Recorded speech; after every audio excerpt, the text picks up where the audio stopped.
आगे बाबा से मांगले हमारो सोना सैया, शिव जी के परी के पैया। आगे बाबा से मांगले हमारो सोना सैया, शिव जी के परी के पैया।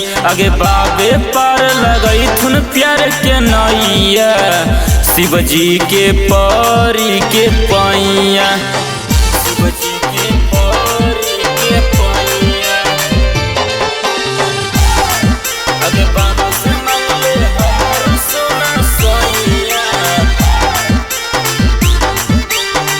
शिव जी के परी के पैया।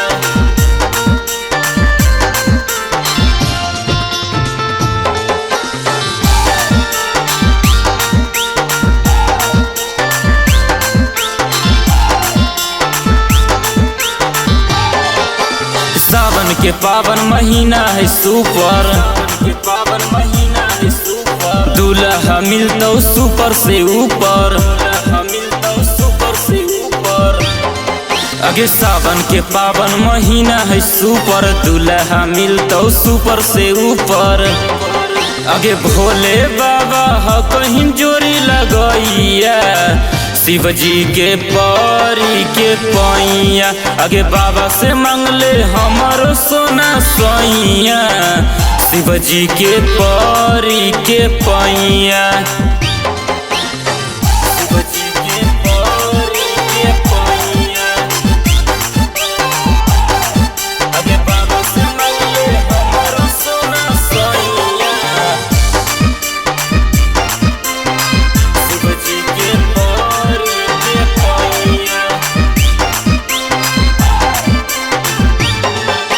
मांगिले दुल्हा सोमर विकास के, दुल्हा सोमर विकास के। बाबा पे पत्थर चढ़ाई अपने हाथ से, बाबा पे पत्थर चढ़ाई अपने हाथ से। मांगिले दुल्हा सोमर विकास के, बाबा पे पत्थर चढ़ाई अपने हाथ से।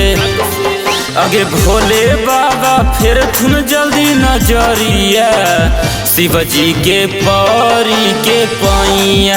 आगे बाबा से मांगले हमारे सोना सैया, शिव जी के परी के पैया। माँ शीतला रिकॉर्डिंग स्टूडियो, बिहार शरीफ।